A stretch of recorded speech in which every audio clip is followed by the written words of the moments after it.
இப்போ time night 1:30. Cricket match செம்ம சூப்பரா போயிட்டு இருக்கு. இல்ல ஒரு வெறித்தனமான சீரிஸ் பிஞ்ச் வாட்ச் பண்ணிட்டு இருக்கீங்க. டக்குன்னு போன் எடுத்து ஸ்விக்கிலயோ இல்ல ஜொமேட்டோலயோ என்ன ஆர்டர் பண்ணுவீங்க? ஏ வந்து ராகி கொழுக்கட்டை அண்ட் கம்மங்கூழ், பி வந்து cheese burst pizza and chilled cold drink. Obviously B தானே. இந்த ஒரு லேட் நைட் ஆர்டர் பின்னாடி ஒரு பெரிய குளோபல் கேமே நடந்துட்டு இருக்குன்னு சொன்னா நம்புவீங்களா? நம்ம ஊர்ல பசி வேற பட்னி வேற. ஆனா இன்னைக்கு நம்ம பசிக்காக சாப்பிடுறோமா இல்ல நம்ம பிரைன் ட்ரிக் பண்ணிட்டு ஜங்க் ஃபுட்டுக்கு அடிமையாகி இருக்கா? இன்னைக்கு நம்ம பார்க்க போறது வெறும் டயட் டிப்ஸ் இல்ல, ஃபியூச்சர்ல நாம எப்படி வாழ போறோம்னு டிசைட் பண்ண போற ஒரு கேம். வாங்க பேசலாம். ஃபர்ஸ்ட் ஒரு விஷயத்துல ரொம்ப தெளிவா இருப்போம். பசி அப்படிங்கிறது நம்ம உடல் வயிறு காலியா இருக்கு சாப்பிடுன்னு சொல்றது. ஆனா பட்னி அப்படிப்பட்டது இல்ல, அது வறுமையால வர்றது, ஒரு சமூக அநீதி. யோசிச்சு பாருங்க, ஒரு 50-60 வருஷத்துக்கு முன்னாடி இருந்த மாதிரி இன்னைக்கு வீடுகள்ல அம்மா தாயின்னு யாசகம் கேட்டு வர்றவங்க ரொம்ப கம்மி. ஏன்னா நம்ம ரேஷன் அரிசி, இலவச அரிசி, கட்டாய கல்வி திட்டங்கள் எல்லாம் அதை ஓரளவுக்கு மாத்தி இருக்கு. ஆனா இன்னைக்கு ரோட்டோரத்துல கோவில் வாசல்கள்ல குழந்தைகளோட சிலர் யாசகம் கேட்டு நிக்கிறத பார்க்கும்போது ரொம்பவே கஷ்டமா இருக்கும். ஸ்மைல், கரிமா கிரே மாதிரியான எத்தனையோ அரசு திட்டங்கள், என்ஜிஓக்கள் இருந்தாலும் இந்த பிரச்சனை முழுசா முடியல.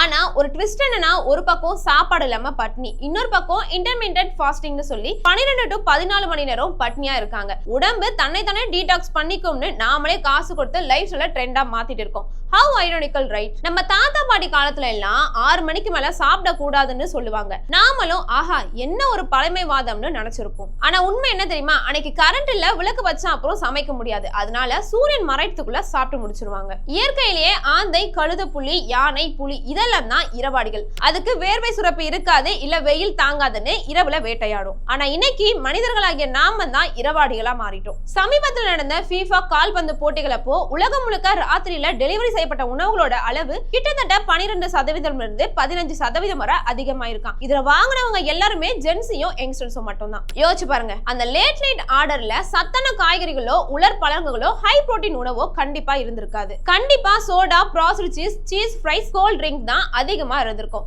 நம்ம லைஃப் ஸ்டைலுங்கிற பேர்ல நோய்களை நாமளே காசு கொடுத்து ஆர்டர் பண்றோம். இருங்க சும்மா ஜங்க் ஃபுட்னு பயமுறுத்தாதீங்கன்னு சொல்றீங்களா? டேட்டாவோட பேசுவோம். உலக சுகாதார நிறுவனம் அதாவது WHO என்ன சொல்றாங்கன்னா, வருஷத்துக்கு 17 லட்சம் மரணங்கள் எதனால நடக்குதுன்னு தெரியுமா? நம்ம அசால்ட்டா சாப்பாடுல சேர்த்துக்கிற அதிகப்படியான உப்பால மட்டும்தான். உள்ளூர் தொக்கல இருந்து வெளியூர் பர்கர் வரைக்கும் எல்லாமே sodium overloaded. 2023 global burden of disease report என்ன சொல்லுது தெரியுமா? மனிதர்களுக்கு வர எதிர்பாராத திடீர் மரணங்களுக்கு 5வது முக்கிய காரணம் சீரற்ற அல்லது சக்கை உணவு தான். கிட்டத்தட்ட 13.3% மரணங்களுக்கு காரணம் நம்ம என்ன சாப்பிடுறோம்னு அக்கறை இல்லாம இருக்கிறது தான். இதை விட பெரிய அதிர்ச்சி, உலக புகழ் பெற்ற தி லான்ஸ்கேட் மருத்துவ இதழ் ஒரு பிராண்ட் நேமை குறிப்பிட்டு ஒரு அறிக்கையை வெளியிட்டு இருந்தாங்க. பெரிய ஜங்க் ஃபுட் கம்பெனிகள் எப்படி பிசினஸ் பண்றாங்க, மக்கள் ஆரோக்கியத்தை விட லாபத்துக்காக அரசாங்கம் கொள்கையை கூட எப்படி வளைக்கிறாங்கன்னு தோலுரிச்சு காட்டியிருந்தாங்க. எந்த கெட்ட பழக்கமும் இல்லாத சின்ன குழந்தைகள்ல இருந்து இளைஞர்கள் வரை திடீர் நோய்களுக்கு ஆளாகிறதுக்கு பின்னாடி இந்த அல்ட்ரா ப்ராசஸ் ஜங்க் ஃபுட் ஒரு பெரிய சைலண்ட் கில்லரா இருக்கு. சரி, ஒரு பக்கம் சத்தான உணவோட விலை கிடுகிடுன்னு உயருது. உலகத்துல 3/2 பங்கு மக்களுக்கு சத்தான உணவு வாங்க வசதி இல்ல.